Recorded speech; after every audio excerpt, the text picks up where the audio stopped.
los buenos y los malos. En nuestra sociedad tenemos una enseñanza de caricatura dicotómica que se para en dos y nos dice: en la sociedad solamente hay buenos y hay malos.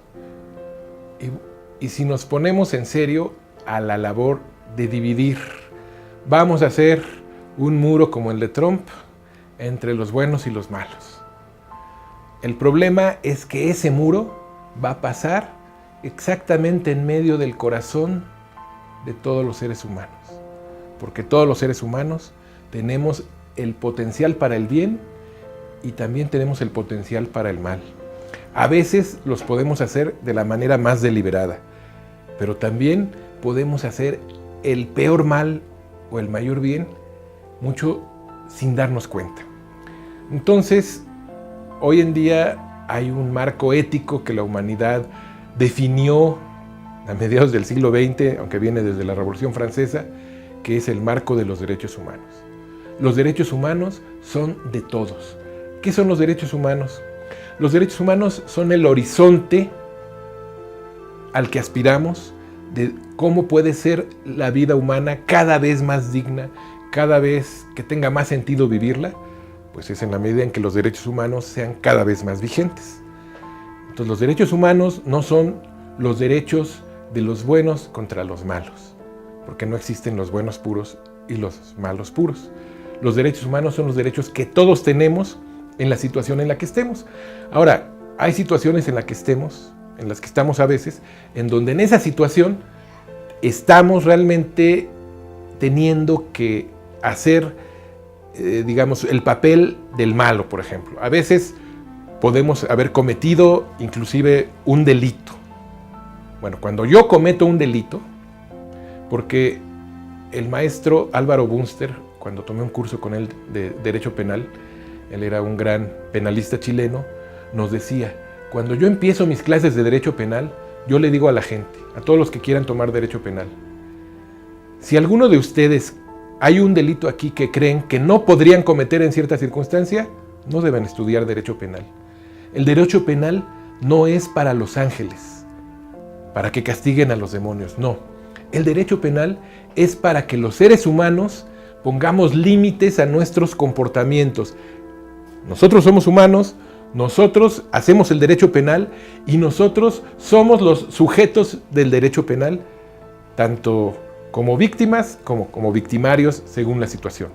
Entonces, por esta razón, en alguna situación, en algún momento, podríamos cometer casi cualquier delito. Por eso existe el derecho penal para poner límites y por eso existen los derechos humanos para detener lo que el Estado puede hacer. Si le damos todo el poder al Estado que pueda decidir sobre vidas y haciendas sin ninguna limitación, entonces no tendríamos vidas humanas, seríamos esclavos del Estado. La persona o personas o grupo que sea el dueño del Estado podría decidir todo sobre nuestra vida y no podríamos decir ni pío. Entonces, por esa razón es que los derechos humanos existen, para limitar lo que el Estado puede hacer. En teoría jurídica, el Estado está obligado a hacer todo lo que diga la ley y solamente eso, ¿no? Entonces, el Estado no me puede quitar mi libertad nada más porque sí. Tiene que ser a partir de un procedimiento en donde el Ministerio Público diga: esa persona, aquí hay pruebas que podría haber cometido tal delito. Si ese delito no es lo que se considera grave, entonces, bueno, yo puedo ir al juicio necesario y en ese juicio, pues yo alegaré lo que a mi derecho convenga sin que tenga yo que estar en la cárcel. Si ese delito se considera grave, todo es más o menos parecido, excepto que yo tengo que pasar todo el proceso en la cárcel. Pero la gente cree, bueno, pues lo que hay que hacer es meter a todo el que parezca o sea malo a la cárcel. Bueno, a ver, para empezar, si el Estado mete arbitrariamente a un inocente a la cárcel, entonces el Estado estaría siendo malo. Entonces, bueno, no le podemos pedir al Estado que traiga justicia si la forma en que estamos construyendo ese Estado es injusta.